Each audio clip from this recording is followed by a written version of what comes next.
स्वागत वंदन अभिनंदन करता हूं और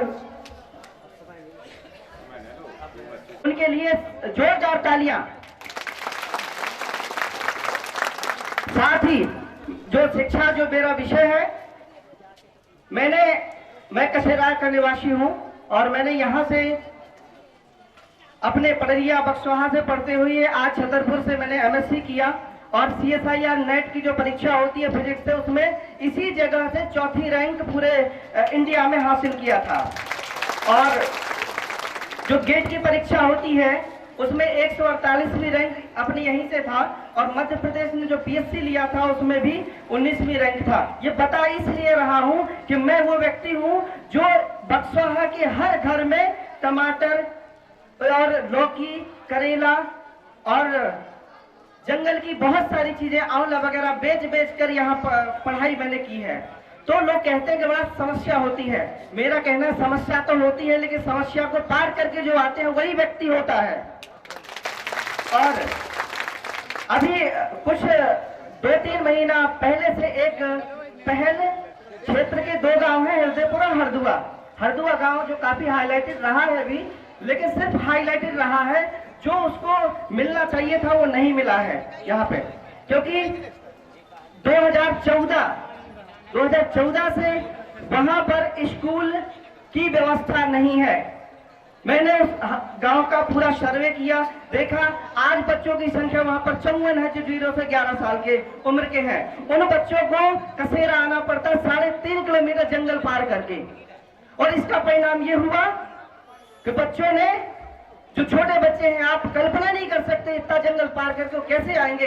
तो परिणाम स्वरूप बच्चों ने स्कूल जाना बंद कर दिया। और स्थिति इस भरे मन से मैं कह रहा हूं कि 8वीं तक का कोई भी हरदुआ का बच्चा आप 100 तक गिनती नहीं सुना सकता। वो किससे कंपटीशन करेंगे? जो शहर में आप देखिए, शहर में एक छोटा सा बच्चा होता है, उसके लिए 3-3 ट्यूशनें होती हैं। हमारे बच्चे के लिए एक व्यवस्था तक नहीं है। तो इस मंच से मैं सभी अतिथिगणों से, सम्मानीय अतिथिगणों से एक निवेदन करूंगा कि हरदुआ स्कूल के विषय में आप चिंतन जरूर करें, क्योंकि हमारा क्षेत्र है, अगर वो पिछड़ा रह जाएगा तो बक्सवाहा पिछड़ा रह जाएगा। और हृदयपुर गांव में अभी जो मैंने 7 से 8 साल 2012 से मेरा एक मॉडल था इधर पे क्षेत्र में चल रहा है, गांव के लिए, गांव के द्वारा शिक्षा मॉडल। मैं आज उसी की बात करने के लिए विशेष तौर पे यहाँ पे आया हूँ। तो उसके तहत हम गांव के ही व्यक्तियों का लेते हैं, गांव के ही संसाधन लेते हैं और गांव पर ही काम करते हैं। मतलब पूरी तरीका से आत्मनिर्भर शिक्षा। हमें बाहर से किसी भी अतिरिक्त चीजों की आवश्यकता नहीं है। कुछ जो है वो हमारे क्षेत्र के, बक्सवाहा क्षेत्र के या कोई भी, जो बहुत सारे समाजसेवी साथी हैं जिन्होंने बहुत सहयोग किया, आत्मिक सहयोग किया। मैं नाम लूं तो बहुत ज्यादा बड़ी लिस्ट हो जाएगी, लेकिन मैं हृदय से उन सभी का बहुत बहुत धन्यवाद ज्ञापित करता हूं कि उन्होंने इस विषय में थोड़ा सा चिंतन किया और वहां लोगों को सहयोग दिया। दूसरी बात, सुरसिंह वारेला का एक ऐसा उदाहरण है, मैं ये दावे से कह सकता हूं मध्य प्रदेश में ऐसा कोई उदाहरण नहीं होगा जो सुरसिंह वारेला के एग्जाम्पल को टक्कर दे सके। सुरसिंह वारेला जहां भी हो थोड़ा खड़े हो जाएं। सुरसिंह वारेला ने जो मेरे मॉडल के तहत क्या होता है, मैं गांव में छोटे छोटे ग्रुप बना करके शिक्षा के कार्यक्रम चलाता हूं। ये 7 से 8 साल का मेरा काम है। और आज मेरे गांव के बच्चे दिल्ली यूनिवर्सिटी से अभी एक ग्रेजुएशन बच्ची ने किया है और उनके माता पिता ऐसे थे कि वास्तव में 2000 रुपए तक ढंग से नहीं दे सकते थे, लेकिन उस मॉडल की ये देन है कि आज उसने वहां से ग्रेजुएशन किया और जामिया मिलिया इस्लामिया यूनिवर्सिटी, जहां से हर साल लगभग 36-37 IAS निकलते हैं, JNU, वहां उसने एंट्रेंस दिया, जो कि बहुत, पूजा सिंह ठाकुर है हमारे कसेरा गांव से, और हमारे गांव के 2 बच्चे आज UPSC की तैयारी कर रहे हैं। उनके लिए मैं एक जोरदार तालियां चाहूंगा। दूसरी बात, इस मॉडल के तहत हमारे सुरसिंह वारेला, कैलाश वारेला, जो हरदुआ की वैकल्पिक व्यवस्था हेतु मैंने वहां पे 2 महीना पहले क्लासेस चालू की। गांव के लोगों ने कुछ फंड इकट्ठा किया, लोगों ने सहयोग दिया, तो आज भी वहाँ कक्षाएं संचालित हैं 0 से 8, 1 से 5-6 तक के बच्चे वहाँ पढ़ते हैं। और कैलाश वारेला हृदयपुर से पैदल जाते हैं वहाँ पे पढ़ाने के लिए, तो मैं उनके लिए जोरदार तालियां जरूर चाहूंगा। और सुर सिंह वारेला ने, उन्होंने मैं शिक्षक के तौर पे रखा था, बिल्कुल निःशुल्क कक्षाएं हैं ये, उनको गांव वाले सम्मान राशि देंगे जब भी निर्धारित होगी, यदि वो अच्छा पढ़ा पाए। तो सुर सिंह वारेला ने अपना पूरा घर स्कूल में बदल दिया, उसके लिए जोरदार तालियां चाहेंगे। आज निःशुल्क बच्चों को पढ़ा रहे हैं, और जिन बच्चों को गिनतियां नहीं आती हैं तो उनको दिन रात मेहनत करके 2-2 घंटा बैठा के पढ़ा रहे हैं। तो गांव के लिए, गांव के द्वारा जो शिक्षा मॉडल है, ये 2022 के अंत तक इसका लक्ष्य रखा गया है। 21 गांवों में इस मॉडल का संचालन किया जाएगा, जिनमें से 10 गांवों का सर्वे हो चुका है।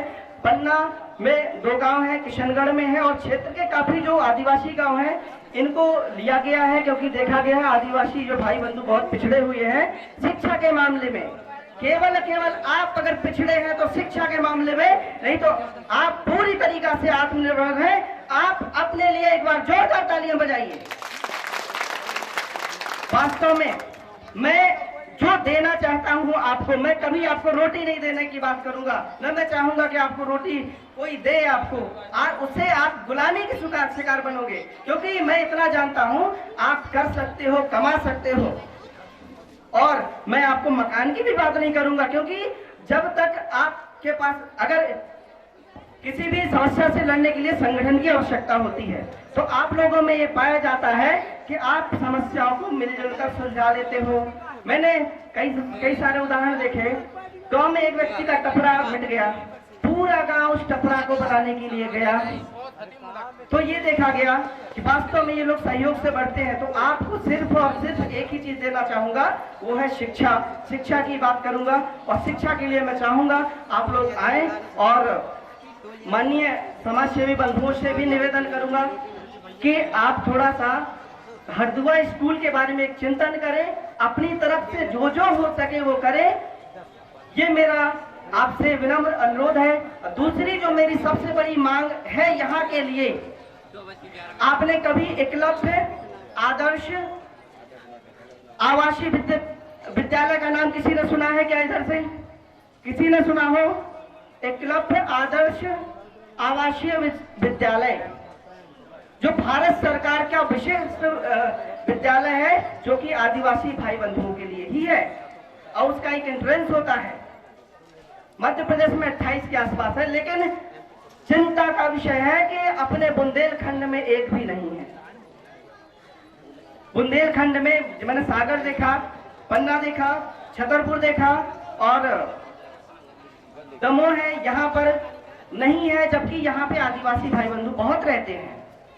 तो मैं ये भी मांग करता हूँ इस भरे मन से, और इसका आप प्रतिवेदन बना करके जो हो, जैस के टीम जो भी है, और सभी का सहयोग लेते हुए, क्योंकि यहाँ तो सहयोग की बात है, हमें आगे बढ़ना है, लेकिन गिरा के नहीं, क्योंकि आदिवासी परंपरा ही यही है कि हम कभी भी दूसरे को गिरा के बढ़ना नहीं चाहते हैं। हमने हर संस्कृति का सम्मान किया है, सभी को आत्मसात किया है, सभी को संरक्षण दिया है। तो हम चाहेंगे हम समानता के भाव को लेकर के आगे बढ़ें, और सभी